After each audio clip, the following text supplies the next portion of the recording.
Welcome to the Women's Hoop Show. All women's basketball fans, are you out there? Are you breathing? There's been a lot of things happening over this past weekend. But on today's episode, we're going to discuss the Unrivaled final and the semifinals and the whole playoffs and everything that went down there.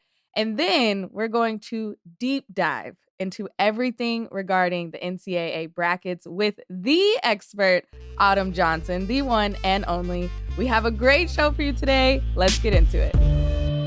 Autumn, hello. We are both still alive and breathing after Selection Sunday. Kinda. And women's basketball. I know, one eye. I'm going to sleep Right. so good 100%. after all this is over. In April. Yeah, for sure. In April. But we are in the midst of the madness. I guess the starting blocks of the madness. But before we get to the NCAA madness, there was some unrivaled madness that we have to talk about. And the first ever champions rose, which I don't know if people thought we would be saying that sentence at the beginning of the season, or specifically when Lunar Owls were popping off in a 13-1 record. But it was Rose. What was your reaction when they got that done and how they did it? I don't think you could write an even better ending. Like, yes, it would have been cool to see, the number one team for Unrivaled win it all. But this team was picked last. Shout out to the Rose. I loved last. Six out of six. 6 out of but 6. The adversity they went through, so many players battling injuries, players in and out. Chelsea Gray, shout out to the point god, because she put this team on her back. And even in that championship game, 3 points in the first half, 15 in the second half, completely exploded. But this was nothing new. We saw it the entire season. And I just love how she was able to showcase even more of her skill set. Like, we know Chelsea to be the most dominant point guard in our game that we've seen. But her ability to expose you on an island with this new format they were able to play in, she was so great in space, can get to her kill spots. I mean, just as a big guard, tough to contain and just neutralize. Her vision, we already know those dimes she passes off will have you in awe and have you like, how does she even do that? How does she thread the needle in that way? But showing the people she is the point guard for a reason. And I want to know the receipts. I want to know what was fueling her, because she's been very vocal about that. Like, I kept the receipts. I heard what y'all have been saying. Yeah, I want to know what that is. Let's talk about that for a second, because that has been this thread, but I'm like, who's saying that? Like, I'm looking around because who is disrespecting the point guard?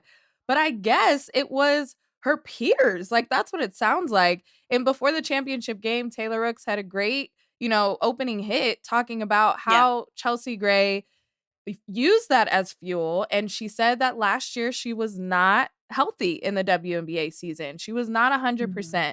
So she felt like she was judged on that one season after she has been putting in work for so many years prior to that. And I'm just still baffled by that. Like, why are we? I mean, I guess you see what happens when you disrespect the point guard, because in that semifinals game or in the playoffs, she went off for 21 straight points. Crazy. 21 points in a row. Like a game of 21, but it was other people on the court. And she just ignored everybody else and just had that herself. Got finished with 39 points. And Rose was down by 13, but I feel like that's just their overarching story of them this whole season. They were without Angel Reese. They were without Kalia Copper. And Naz Hillman, shout out to Naz for coming in the playoffs, like right at the end and being exactly what they needed. She was just like, what do you need me to do? Where do you need me to I'm be? gonna do it. Who do you need me to screen? I got you. That is her. That's her type of play as well. But Chelsea Gray had a fantastic year, and now I'm excited, Autumn, and we're going to talk through some of the other awards, but I'm excited to see this version of Chelsea in the W. Like, this is going to, I think, continue, wouldn't you say? Absolutely. Whoever poked the bear, I mean, thank you. Because Chelsea Gray, hello, you are here. She has arrived and she's been here. But I love how she said, it's been a lot of chatter. I'm here. So I think you poked the bear and we're going to get exciting play, not just an Unrivaled, but it's going to carry over to continue to show like, hey, I am one of the best players in the entire world. And I can make other people around me better. We saw that with the dime she was passing, just that pick and roll game with anyone in that rotation was incredible to see. So shout out to the Rose for becoming the first ever Unrivaled champs. And it was on the back of Chelsea Gray.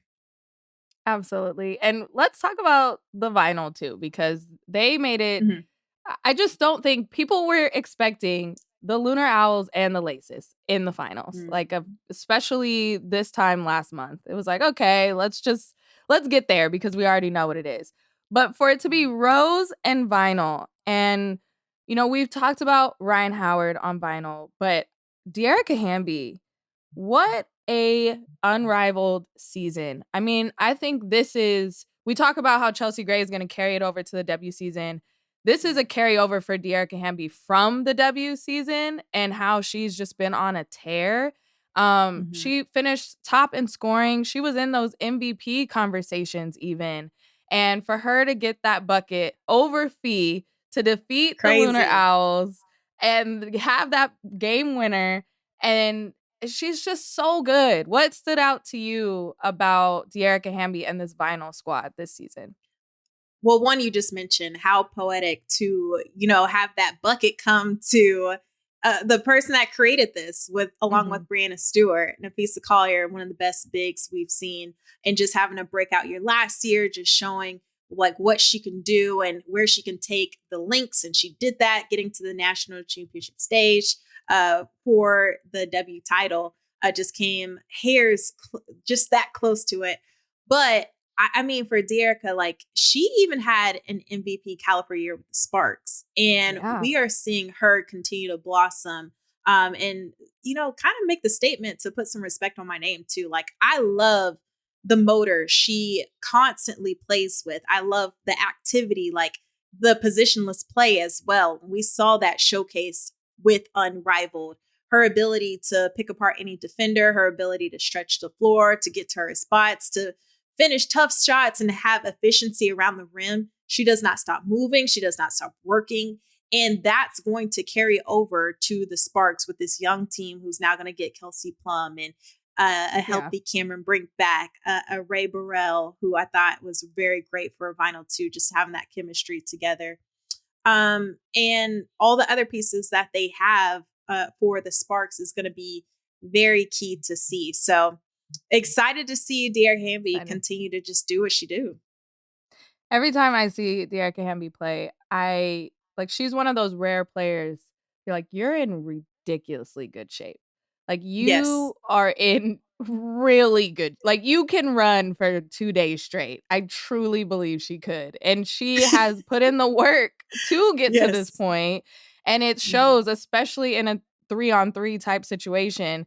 We talked about it before. You had to be in the best shape of your life to do this whole season, especially for the players that played from day one until now, which Dearica Hamby is one of those players. Overall, Unrivaled, I would say a raving success. I feel like it was so fun, and it was fun to watch. It was a way that we could still be connected to these players in the off season. This is usually a radio silence time. It is we would not be talking about Dearica Hamby right now in March when we would only be talking about women's college basketball. But this has been an opportunity to highlight those players in the off season. And a couple of players to highlight. Angel Reese getting the first defensive player of the year right after her rookie WNBA season. It was everyone's rookie Unrivaled season, but led the league in rebounds, of course. Very classic at over 12 per game. And led Rose in block shots. She was a menace out there, and being able to carve out a space for her. We know that she can rebound. And now she's getting the scoring and the block shots, and she's able to pick guards' pockets like any guard that I've seen. So shout out to Angel for Depoy. And then we talked about Queen Fee getting MVP. This is the MVP award that if Asia doesn't have an amazing WNBA season, Fee would have got that MVP. Leading the league in scoring all year long. I mean, she built the league and she built it for her and her type of skill set. She was dominant all year long. The Lunar Owls started with an 8-0 start. They finished 13-1. That team was built for success. And I think Fee at the helm was incredible. You talked about it, but just what do those awards kind of mean? And especially to get the first one. I feel like that's kind of sweet.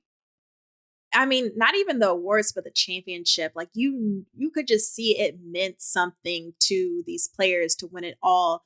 And if I could just give Angel Reese her roses really quick, literally her flowers. Literally her roses.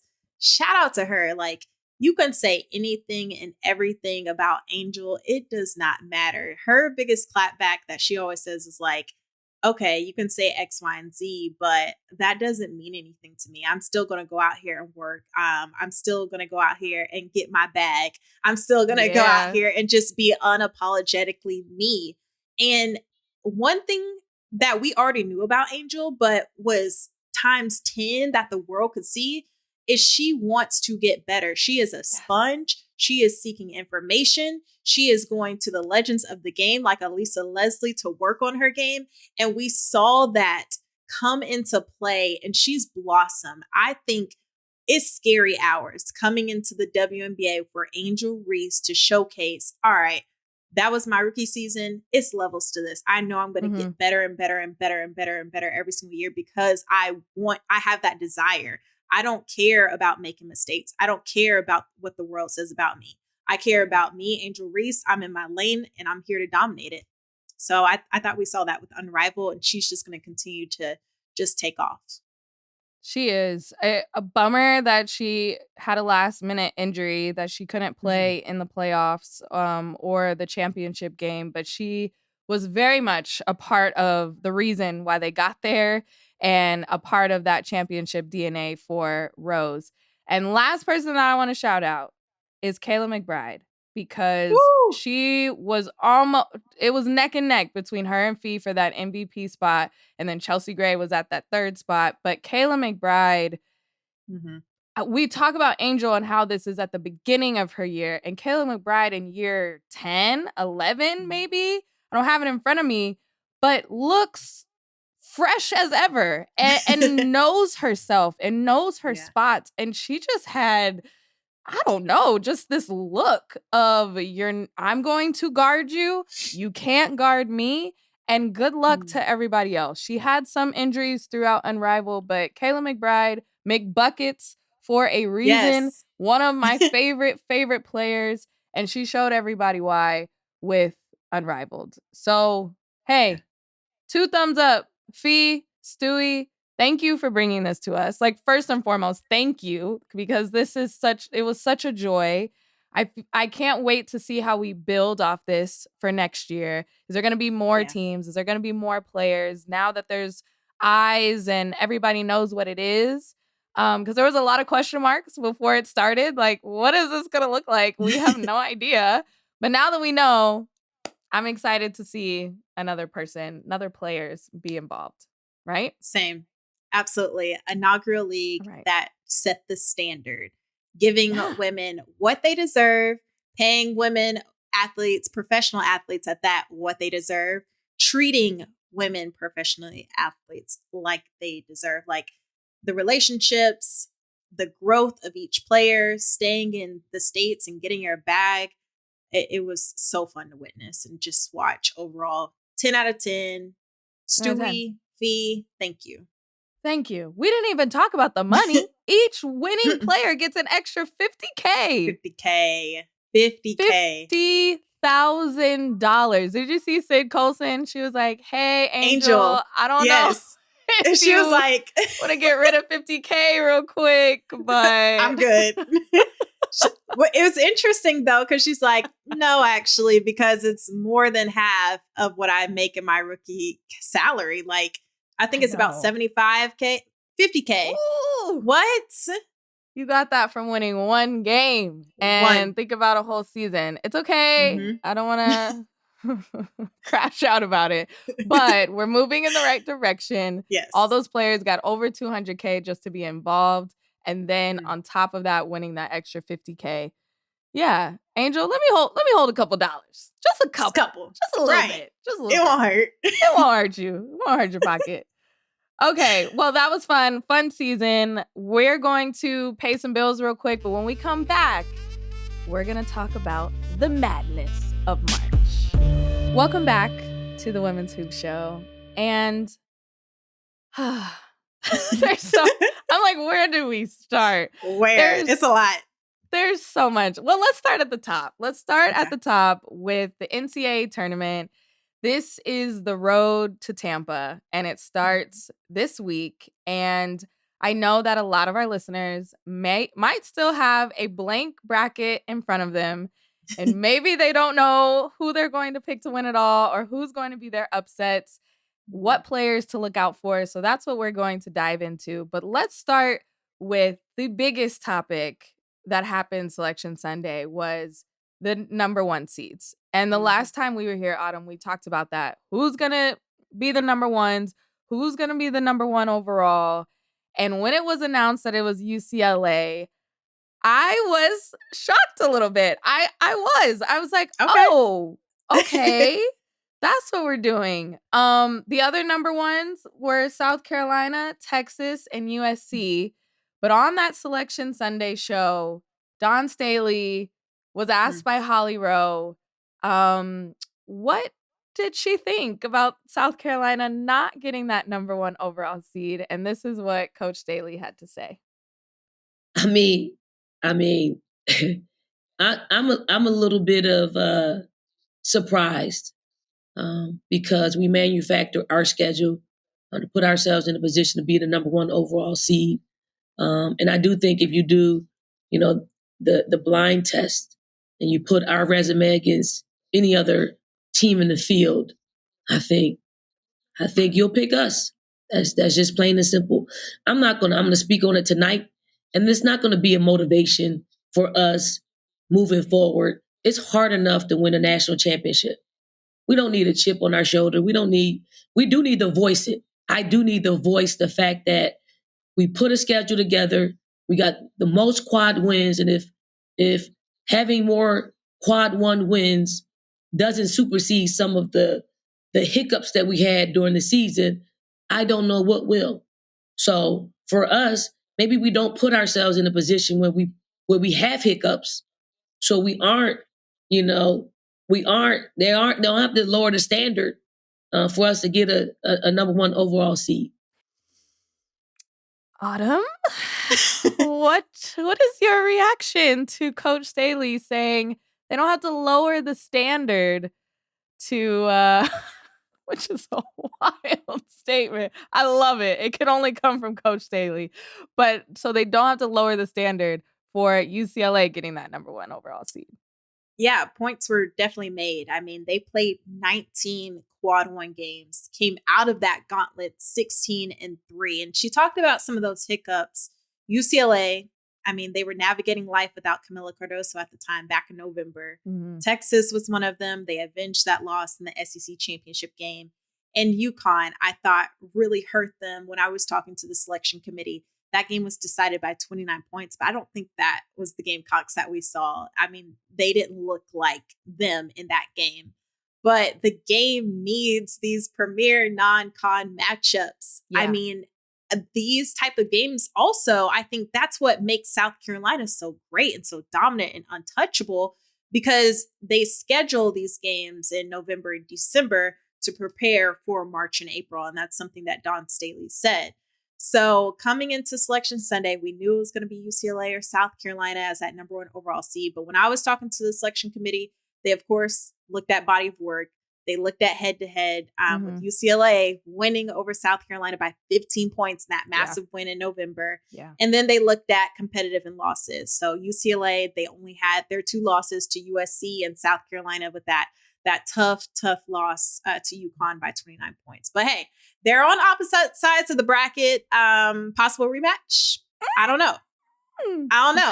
We'll see. Come on, basketball gods. We put in a few prayers now. We need it. We need a few more prayers when we get to the rest of the bracket. But exactly. I mean, yes, it might just come down to that head-to-head, because I think if it was reversed and South Carolina was the number 1 overall seed, then that would have been a clip of Corey Close being like, we beat them. And we haven't lost to anybody else but another number 1 overall seed. So it's like, I get it. What I don't want and what it makes me nervous is with Dawn Staley saying what she said, all right, we're just going to take those non-con games away. And as a fan, that's what I don't want. And UConn does the same thing, right? They don't have that strength of conference in the Big East. So they have matchups with Tennessee, with South Carolina, with USC in preseason, in the middle of the season. And we want that. And I think it prepares these teams for this tournament time. So I don't want her to be like, okay, well, what's the point? Like we can go undefeated again. And will that also put us as a number 1 overall seed? That's what I'm fearful of.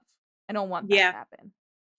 No, it's good for the game. I mean, we know that UConn South Carolina matchup is coming in February. We love UConn versus Tennessee. That's a restored rivalry back in the day, that classic rivalry that we get to see now. And just all of these teams, how they prepare for March. Yes, it's for them, but it's also for us too as fans. We love it. We live for it. It gives us a taste, a little like sample size of March, if you will. So I really hope it doesn't come down to that, but I don't think it will. I think as competitors, you want those type of matchups. But right now, in the heat of the moment, you're a little upset. Of course. And you know, Lindsey Gottlieb, USC head coach, was also upset with them being the 4th number 1 overall seed. So it's a little bit of an embarrassment of riches, because you have the number 1 overall seed, but where you end up on the bracket is also very important. So I want to ask you, just overall, talking number 1 overall seeds, did the committee get it right? Are these the 4 number 1 teams? 100%. The gap from the 1 line to the 2 line was very telling. Like just the quad 1 wins compared to the 2 line, it was drastic. Like everyone on the 1 line, they have double-digit quad 1 wins. UConn, LSU, like those teams had single digits. I think UConn had about 5 quad 1 wins, if that could tell the story of, you know, the difference. So I think they got it right with the 1 seeds. I think just the controversial disagreement was the order of it. Yeah. In you mentioned Lindsey Gottlieb being, you know, the last one. I still think they have a really good path to the Final Four. Yes, you have UConn. I know. Yes. Hear me out. But they're in if Spokane 4. But if you're in Birmingham 3, oh, good luck. That's a gauntlet over there. Let's talk about that, because that number 1 seed is Texas, and that number 2 seed is TCU, and then the number 3 seed is Notre Dame. And Tennessee is in there too. Exactly. Ohio State has never missed a NCAA tournament, and since they were born. Louisville is also in there. I mean, yes, I was going to ask my next question: who has the toughest path to getting to the championship? And I think we both agree that it's Texas. Like if they come out 100%. of Birmingham 3, first of all, they are going to be bruised up, crawling to that championship game. But wow, would they have that momentum going into Tampa? Absolutely. Whoever comes out of that region, like, kudos to them because of all the teams we just listed. And these teams know each other because they just saw each other. We talk about these exciting non-con games. We got a overtime thriller at that, with Texas and Notre Dame facing off. And we might see that one in the Elite 8. So you know each other. And that's a neutral site when they get to that point. So I I think that one, I think with USC being in the 4th region, I think they have a good path. Like, we're going to get some exciting matchups, obviously, with Georgia A. Moore taking on Juju Watkins, possibly in the Sweet 16. But UConn, again, great non-con battles. We just saw this in December, and Juju Watkins had a generational game to knock them off on the road at that. They were in their territory. And now, I will say, AZ Fudd only played 8 minutes in that game, and she's playing her best basketball right now. So I think that could be an X factor. And you brought Kiki Iriafen in to take your team to the next level, and this team is playing like a team. Chemistry is through the roof right now. So I think they have a good draw. They know UConn. Paige and Juju, they are made for March. So we're going to see how it goes. But I think if you get past them, you're good. Yeah. I will say, I wish we would get both Juju and Paige in the Final Four. I hate 100% that this is going to be played in the Elite Eight if it goes chalk. And so I'm a little sad about that, but that's just basketball fan Jordan talking. Going up to Birmingham too, South Carolina is not happy that they're not the number 1 overall seed, but I think they gotta like where they are. Like, their path, I would say, might be the easiest. UCLA, maybe, but South Carolina, they have to go through Duke though. Okay. They've done it though. They did it. Potentially. They did it earlier this year, and I think it was by 11 points. I don't have it in front of me, but they were able to knock off Duke. Duke is scary. They are the ACC champs. They knocked off Notre Dame earlier this year, or in the ACC championship game. They went through a gauntlet, taking down NC State in that championship game. So they're clicking. They have a balanced offense to match that staunch defense that they have. UCLA, in my opinion, as the number 1 overall seed, I think they got a road ahead of them. Yeah. Because Richmond is scary. I think they're a dark horse. Yes. At an 8 seed, 27-6, Richmond coming in. A lot of people are talking about that team, and that would be dark horse UCLA's second game.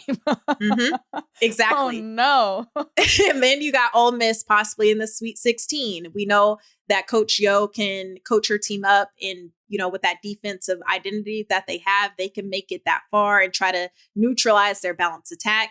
You got LSU or NC State, whoever comes out of that, I'm not sure, but you're going to go up against one of these two teams. I don't think that's easy.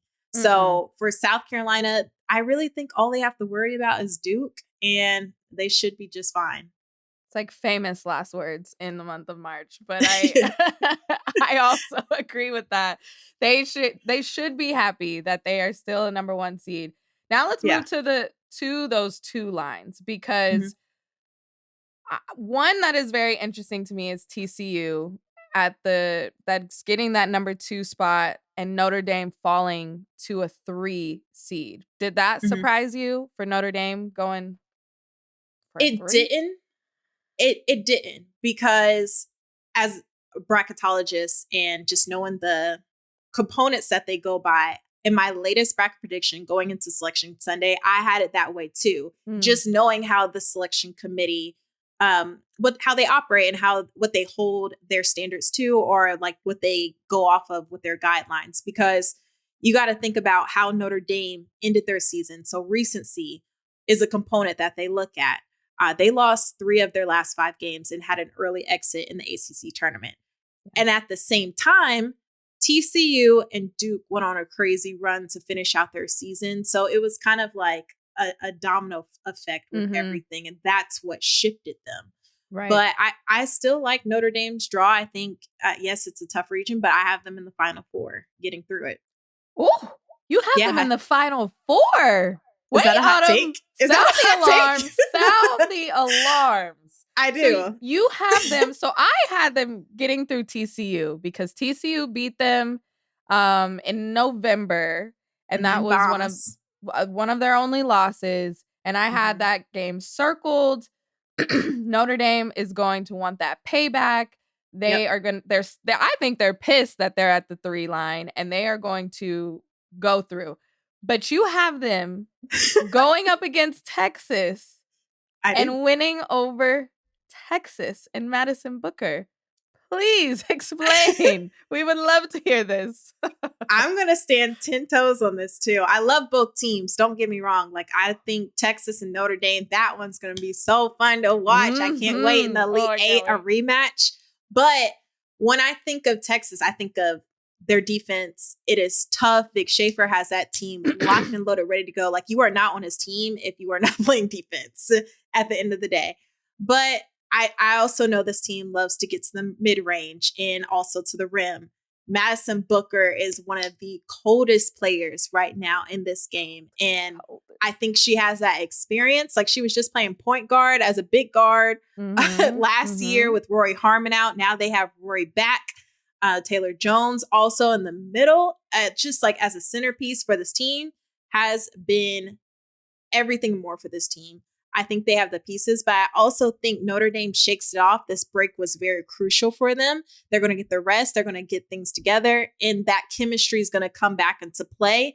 They're going to be flustering on defense as well. Hannah Hidalgo rises to the moment, to the occasion. Olivia Miles as well. They're healthy. Sonia Citron is an X factor for this team.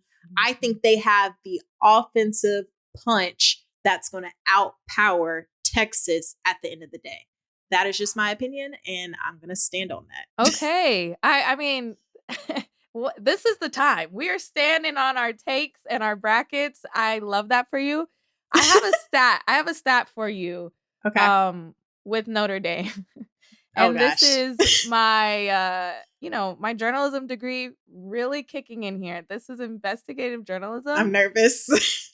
I looked at, Olivia Miles has not been playing great lately. Like, I think she would agree with that. I think they would all agree with that. I also heard that they have been having 1 hour player only meetings before getting to in-game press conferences. Like, they're really trying to figure out what is wrong here. It might come down to hair. Hear me out. Yeah. So Olivia Miles, when she wears the afro, 3 out of their 5 losses, she was wearing the afro. So I was not expecting that. We got to get the poop. The top poop has to come back. You need the afro puff to make it to the Final Four. Because if she shows up to the game in the afro, statistics wise, I love the fro. It was a statement. The goggles with the fro is tough. I know. But the last couple games that I watched, I paid attention and I said, the fro. Come on, journalism. I wear a fro all the time. You know I'm pro.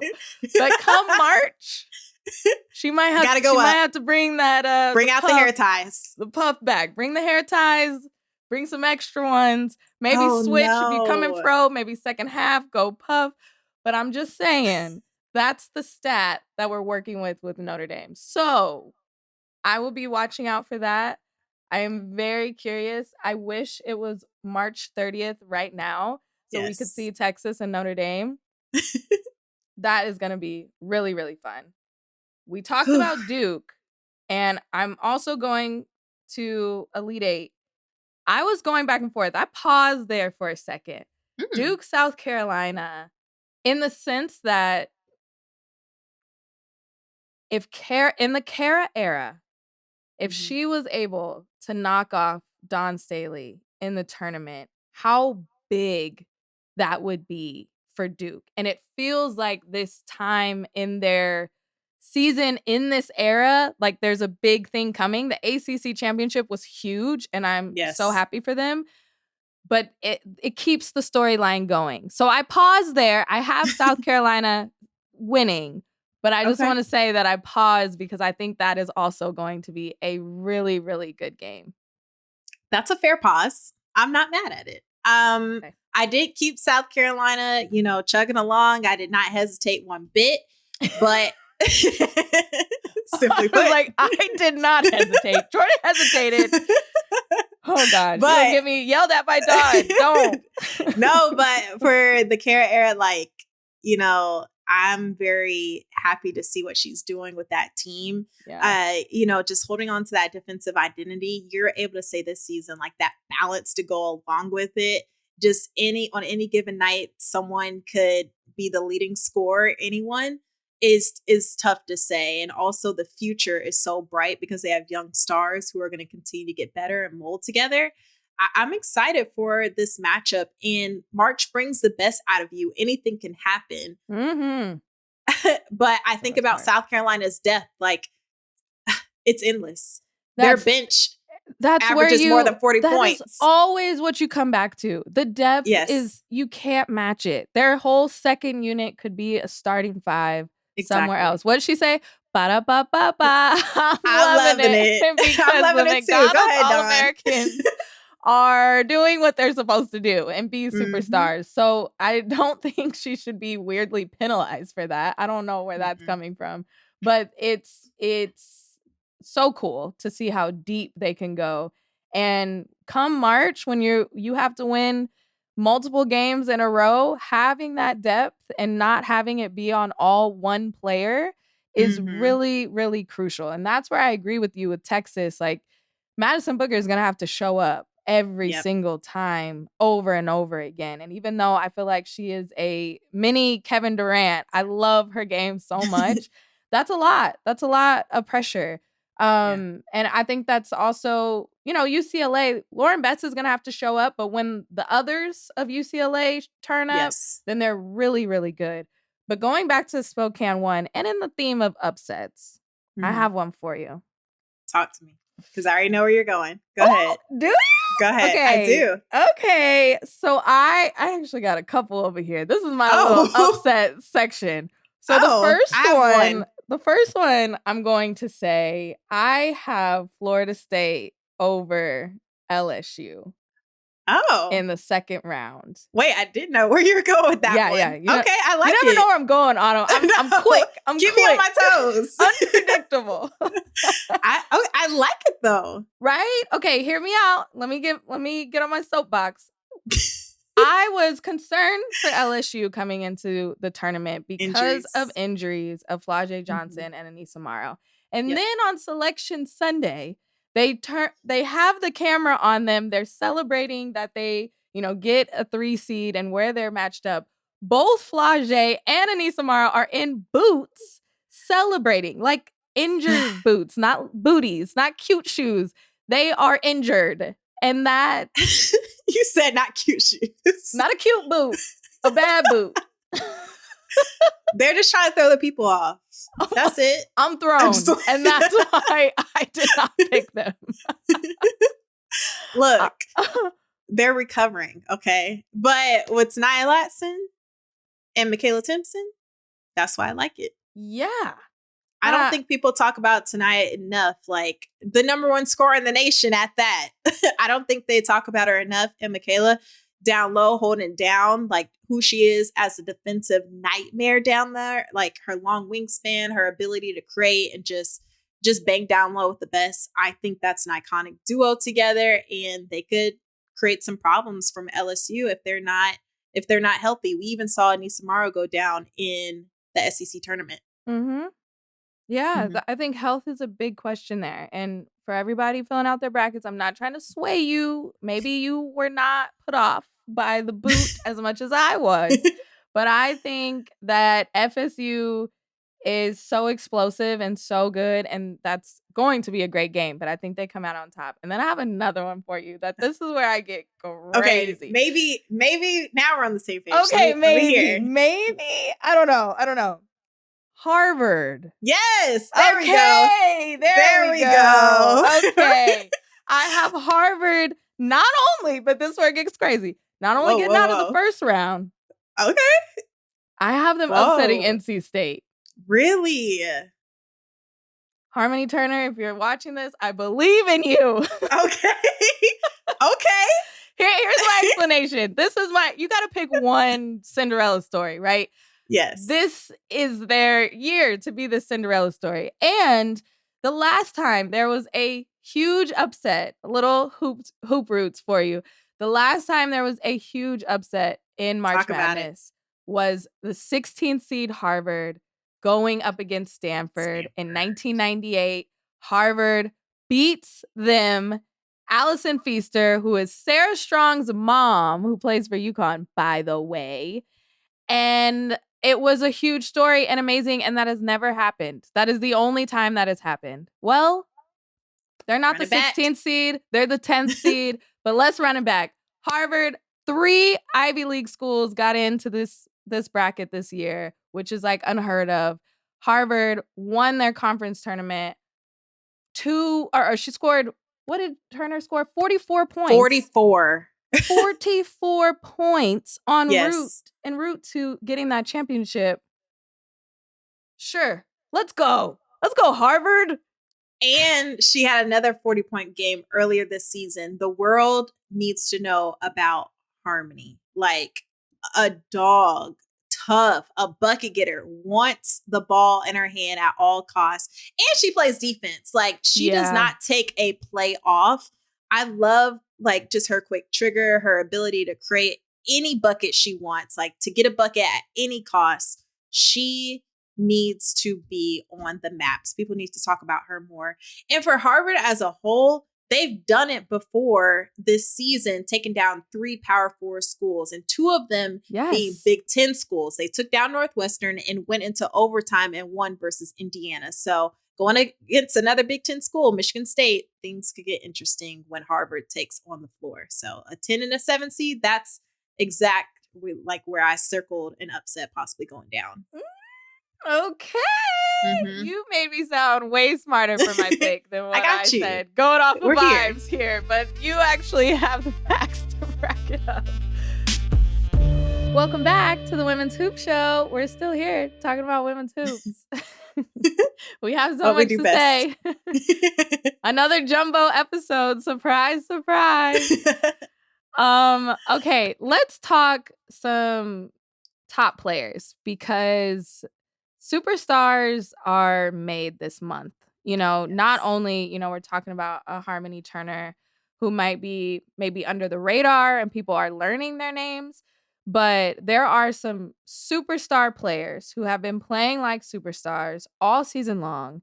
And now it's this opportunity for you to step into a new role. Maybe it's draft stock. Like, how are you going to immediately transfer this to the WNBA? Because it's going to start like a couple weeks later after you're done with this. Literally. Or it's, we're talking about you in a different light. Maybe we only highlight one part of your game, but come the tournament, you're able to show that you can do so much more. And I want to start with Paige Bueckers because she is part of a historic university in UConn. And they know a little bit about this month and national championships, just a little bit. Paige is a baller and she's so, so great. And I'm excited to see her at this big stage. She has not disappointed us yet. What do you love about her game and how can this UConn team get over the hump? They have, by the way, 38% chance so far to win it all at a 2 seed over all the number ones that we talked about. That's what I'm hearing. Word on the street. So how can Paige Bueckers and this team do that? And what do you like about her game? Oh, what don't I love about her game? Paige buckets, if you will. Like her clutch gene, her will to be great. The fact that she's just a winner overall. Like when you think of how, UConn has been able to get to the Final Four stage or either championship stage, it's on the back of Paige Bueckers. And the year she didn't play, that was the only year UConn didn't make it. So her ability to just win and get her team to where they need to be, get a bucket whenever she needs it, like her team needs it, her vision, her defense as well. I don't think a lot of people talk about her defense as just a long athletic guard. She's special. She's a generational talent. And I love watching Paige just hoop. Like the game, it just comes to her. She doesn't force anything and she makes people around her better. How UConn gets beyond that hump, they're healthy. Like we haven't seen a healthy UConn team in a minute. And now they have AZ Fudd back, who was playing her best basketball at the right point of the season. Sarah Strong does not look like a freshman out there. KK Arnold, Ashlyn Shade. Like, they have a squad. They bring back a lot of players for depth as well. Mm-hmm. So that's going to go a long way. This team is balanced on offense. They play defense. They rebound. They check off all the boxes. And they play with a lot of pace. And I think that's going to be tough to match up against here in March. We saw a snippet of that in the South Carolina game. You know, a 29-point win. We talked about it. We talked about it earlier. For that win to happen, I had to double check the scoreboard. I was like, right, me too. Is that accurate? Like, College Game Day was there. Everybody picked South Carolina to win. And UConn came out, and that's where we saw the emergence, really, of a healthy AZ Fudd next to Paige Beckers, what that can look like.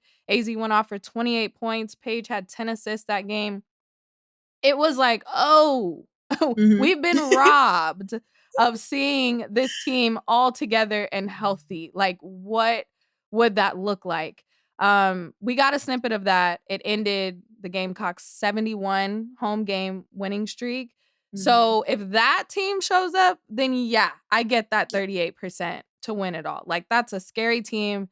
And that's why I also see USC like, dang it, why we got to play them to go through again, another matchup. Speaking of USC, someone that Paige will match up against is Juju Watkins, who I think we could spend maybe a 2-hour episode just talking about Juju and how amazing and silky smooth and just a flat out baller. And I don't think, we talk about her scoring, 24.6 points, 6.9 rebounds, 3.5 assists, 2.2 steals, 1.9 blocks. Are you kidding? The defense. We don't talk about the defense enough. That UCLA game where she had those 8 blocks, she is a finalist for Defensive Player of the Year. Like, she should. A defender as well. How, what do I want to ask? Because Juju's going to show up. And here's my take when people say that USC is going to win it all. I think Juju is going to win a national championship. I don't know if it's this year. I still feel like the team is one piece away from USC winning it all. I have no doubt that Juju is going to show up. Yeah. But if she has 40 and the rest of her team goes cold, you're not going to be able to beat a team with depth that we've continued to talk about, like a UConn team, like a South Carolina, like a UCLA. When your team goes cold or when Juju is getting trapped by 4 people, who else is going to step up? And that's where I just have a little doubt. I have some doubts there. But Juju, heart. What do you think? I agree. Juju, she's going to give you 30. She's going to give you 40 in March for sure. That's a given. And when her and Kiki Area-Finn are going off, this team is unguardable. They're unmatched.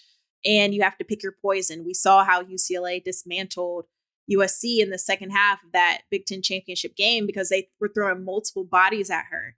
Teams are going to do that here in this tournament. But I think what's really cool about USC is throughout the course of this season, we have seen them form into a true team. That number 1 recruiting class coming in, the freshman Avery Howell, has been so steady for them. K9 coming in, leading the charge as a secondary point guard, looks comfortable out there. Like Malia Samuels, I know she's not a freshman, but she's a sophomore. Just this young group is getting comfortable together. Rhea Marshall is going to be key running alongside in the front court with Kiki Area-Finn. They have the pieces. And that's the difference last year when we saw Juju go to the Elite 8 knocked off by UConn. But this year, that's why you bring in a TVO. That's why you bring in Kiki Area-Finn to get you over that hump. They've been playing their best basketball together as a team. That's the difference maker. But Juju, when the lights are bright, she's going to show up every single time. You said silky smooth game, just like butter, that hesitation, how she used her bodies to get to the free throw line, and her defense. You can't talk about it enough. Juju Swatkins. I've been calling her Juju Swatkins. I love it. She a two-way nightmare. Love her game, and I can't wait to see how she shows up now with a year under her belt with March Madness experience. how she takes that chip on her shoulder, just knowing that hurt that she experienced last time around, how she channels that and goes off. And we've seen how she's channeled hurt with going up against UCLA. She has a personal vendetta against UCLA. And we might get that rematch in the Final Four, which I hope so. How exciting. The fourth time they played each other. Some people don't like it, that it might be, if it goes chalk, South Carolina, Texas, teams that have played each other, this would be their fourth time. And then UCLA, USC. But I love it. These teams know each other so well. And speaking of UCLA, let's briefly talk about Lauren Betts, because she has been one of the best players in the country on the best team in the country. I want to quickly say, seeing Lauren Betts at Stanford as a little baby freshman, you saw the potential. You saw that she could be great, but still, I feel like she surpassed that for me already. Yeah. And we know that she's coming back to UCLA for one more year. But the passing has been so amazing to watch. She has been able to dish it out of the double teams. We know the double teams are coming. UCLA's offense has done so well at cutting to the basket. Then she's been able to post up, pass it out, repost, and get different looks. And I feel like that's an element of her game that she's added this year. But what do you like about Lauren Betts and how dominant she's been? 6'7" is hard to match up with. And yes, you could be 6'7". It's another way to like just use it and dominate it. And she's been able to do that with light feet, great hands, good hips, like a great ability to finish around the rim too. Her vision, as you mentioned, she's an unselfish player. With 6'7", you can be like, okay, I'm gonna outpower everybody and just take it and force it. She doesn't. She is able to hit her cutters and her lethal scoring weapons around her. And that's what makes this team so dangerous, because you have to pick your poison. She's getting doubled and triple teamed, and she finds a way every single time. I love how she repositions herself, gets the repost up, and goes to work every single time. That has been her superpower all year, how we've been able to see her just emerge into like this dominant big we knew she could be. And I think the difference maker has just been her confidence overall. Yes, confidence goes a long way. UCLA is gunning for their first NCAA championship, which feels wild to say. This is the first time they've been a number one seed. Like, this is a lot of firsts for this squad. Best season in history. So it would be amazing for them to finish it off with a national championship. I think it's very interesting that me and you have had a bunch of these conversations on who the title contender is. Not a lot of people are saying UCLA to win it all.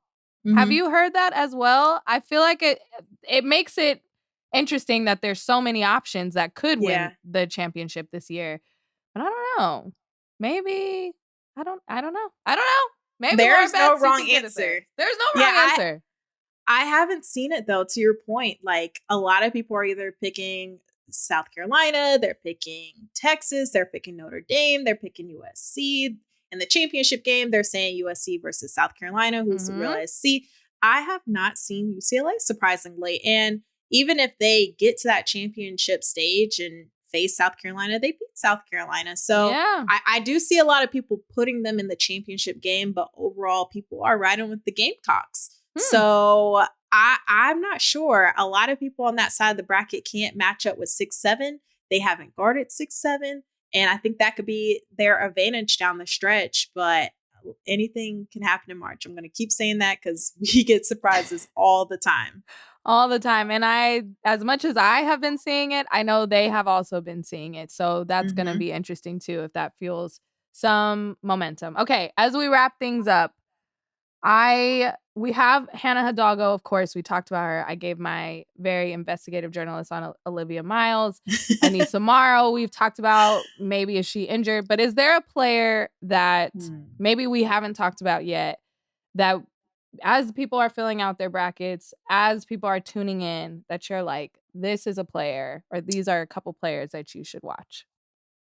I'm going to shed some light on Diamond Johnson over at Norfolk State, because she came to Norfolk State to do exactly what she said she was going to do. And that was to put HBCUs on the map, and she has done that. This is 3 straight NCAA tournament appearances for Norfolk State, but back-to-back with, Diamond Johnson leading the charge. And even Kiara Willer, I think they make a dynamic duo together. They face Maryland. I know Brenda Freese is going to have her team prepped and ready to go, but this team also, when you look at Norfolk State and what they were able to do during the non-con schedule, they were able to knock off 2 SEC schools. So I think Diamond Johnson coming over from NC State, she played at Rutgers as well. Like, she knows what it takes. So I'm excited to see her cause some shakeup possibly in the NCAA tournament. Also, Michaela Blakes and Camille Pierre is another duo for Vanderbilt that we need to be talking about. Like 250 pieces for Michaela Blakes. 2 of them this season. Yes. And she's a freshman.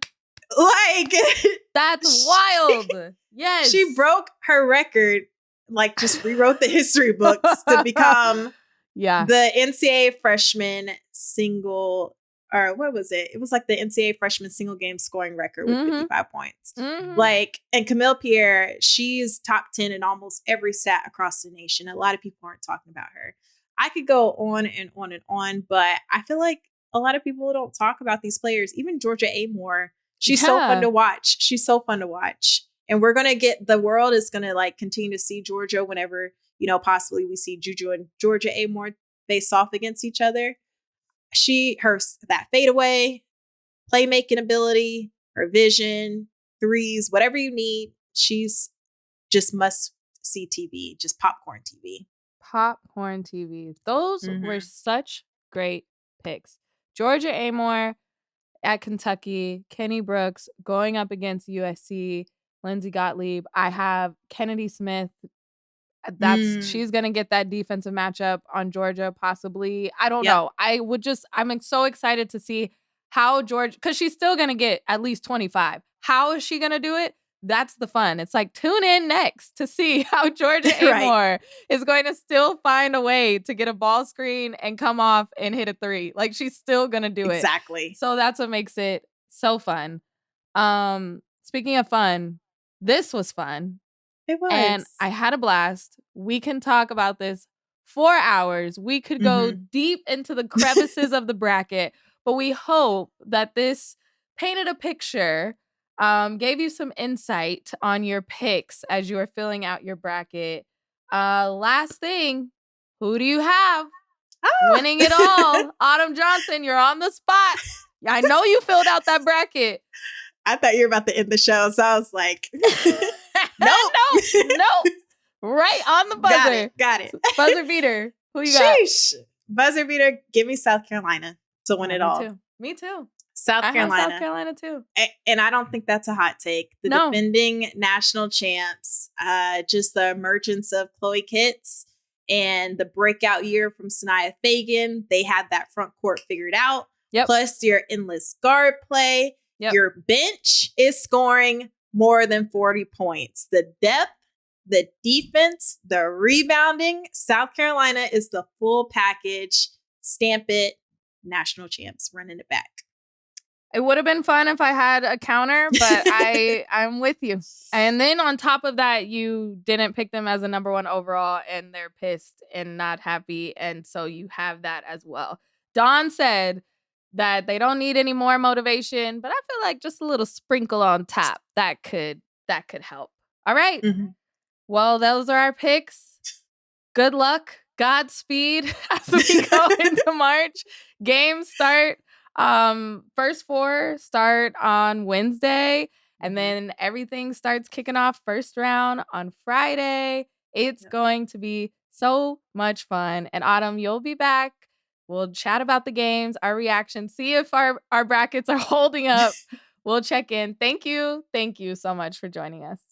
Thank you for having me, and happy March. The Women's Hoop Show is an Odyssey original podcast hosted by me, Jordan Robinson. Today, our co-host was Autumn Johnson. Our producer is Phil Sweetek. Our video team is led by Kurt Courtney and includes Tim Meikle, Evan Cox, Allison Jeffrey, and Lauren Vieira, Danny Freisinger, Maddie Sprunkaiser, and Leah Reese-Dennis. And special thanks to Moira Curran and Josephina Francis.